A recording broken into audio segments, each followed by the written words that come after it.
I want to show you real quick how simple the plan of God is. If we go back to Moses in Exodus chapter 4, I want to read these verses, and I want to show you God's instruction to people where He was motivating Moses. Change the view of yourself. Change how you're seeing yourself. Change your self-perception.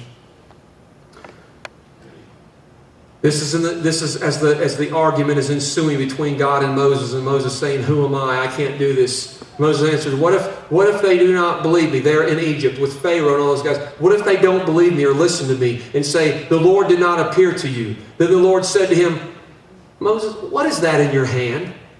And Moses says, "A staff." And the Lord said, "Throw it on the ground." And Moses threw it on the ground, and it became a snake. And he ran from it. Oh, this is powerfully prophetic. And then the Lord said to him, "Reach out your hand and take it by the tail." So Moses reached out and took hold of the snake, and it turned back into a staff in his hand. God's got a simple 3-point plan here. He's trying to use it to teach Moses. The first step in changing our view, God's just saying, you've got to see your capabilities. Moses, what's that in your hand? It's been in your hand the whole time we've been talking. You're paying no attention to it. It's just been part of you so long because now you're a sheep herder. And that thing's always in your hand.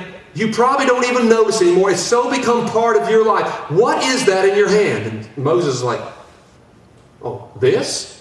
Well, it's a staff." And God's simply saying, what is that that's in your hand and has been in your hand the whole time? Stop looking at what you don't have. That's all Moses was talking about. Well, I don't have this, and I'm not this, and I haven't prepared here. God's saying, forget that stuff. Forget about what you don't have. What is that is in your hand right now?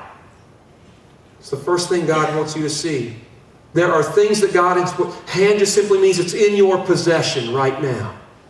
Every one of you in this room has God things that is in your possession right now. Gifts and talents and abilities. You guys have things that you would admit, yeah, I know I'm good at this, I can do this, but you've never understood how God can use that. Any more than Moses could understand how can God use a staff. God wants you to understand you have things in your possession right now. Gifts, talents, experiences, abilities. It's in your possession right now. Second thing God did after He said, I want you to look at what's in your hand. And He said, I want you to release it.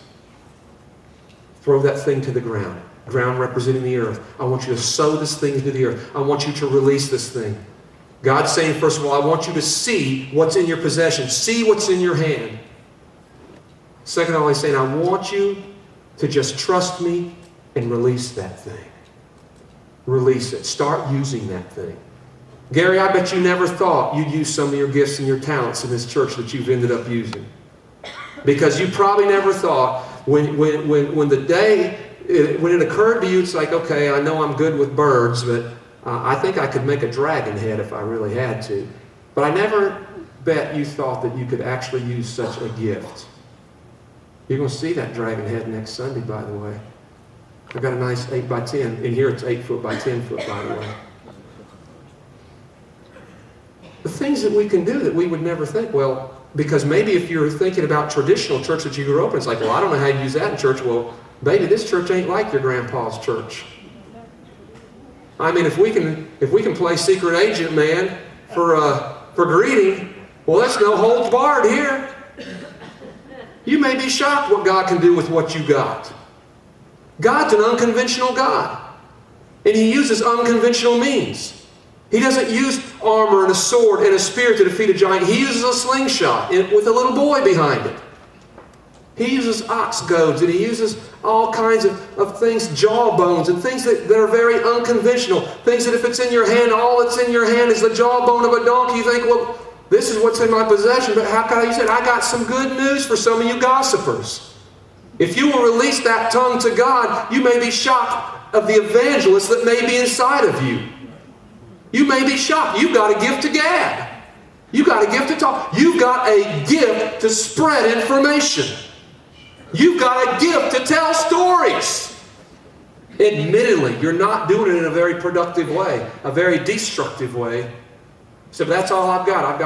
I've got the jawbone of an ass here. Yeah, I never call you that to your face, but in private with my wife, you may be shocked what I've called some of you guys because of that one category of sin. It's the one that gets on my bad side quick. But you know what? You take a jawbone and you infuse it with the Spirit of God, suddenly that becomes something very powerful, doesn't it? And while we're having a little bit of fun with this, I want you to seriously think about that. The things that we do, I'm serious, some of you guys have got a gift to talk and to speak. You're not using it for God, you're using it for destructive purposes or for no purposes at all. You may be shocked what God can do with that. Just look what's in your hand. Release it into the earth. Release it. Release it. Release it. If you will release this thing, I will turn it into something that will blow your mind. How many of you guys would say it would blow your mind if you had a staff in your hand and you threw it to the ground and it turned to a snake? How many of you guys would say that that would be considered a mind blower? It would blow your socks off. That's what happened to me. Had a staff in my hand earlier today. Threw it to the ground. God's saying, if you will just look at what is in your possession, go ahead and release that thing to the earth with faith. Don't question it. Don't doubt it. Trust me. Release that thing to the earth. I'm going to do something. I'm going to turn that into something mind-blowing. But I like the third part here.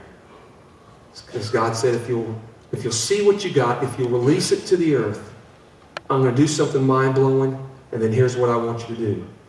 I want you to reach back down, and I want you to pick that thing back up now, and I want you to take ownership of it.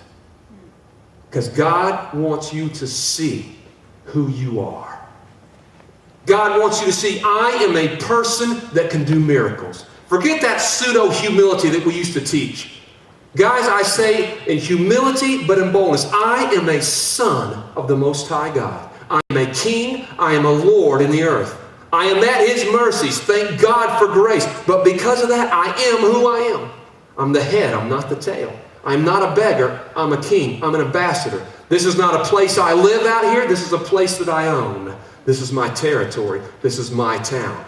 I'm not a person who needs miracles. I'm a person who delivers miracles. I'm not a problem waiting on a solution. I'm a solution looking for a problem. This is the attitude that God is trying to get into us, because it should be our reality. When you look in the mirror, this should be your reality. Say, what have you got, Moses? Look what's in your possession. It's been there the whole time. Release that thing into the earth. Watch what I can turn it into. And then grab that thing and pick it back up and know that's you. That's you holding that thing. I want you to see who you are. You're not someone needing to be rescued. You're a man with a miracle in your hand.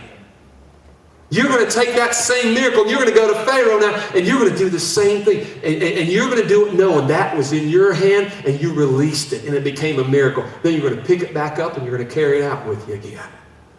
You're going to begin to learn that's who you are, Moses. You take that same thing in your possession and you strike a rock. And just watch what happens. The floodgates are going to open on that rock and rivers are going to come pouring out of it because of that thing that's been in your hand the whole time. Moses, you go to that sea and you don't know how to cross. You take that thing that's been in your hand the whole time, that miracle that you have owned the whole time, and you stretch it out and watch what happens to that sea. It's going to part. Moses, you've had the potential for miracles in your hand the whole time, but you've never released it. You've never seen it. You've never released it. You've never taken ownership of it. We are Moses today, and God is preaching to us.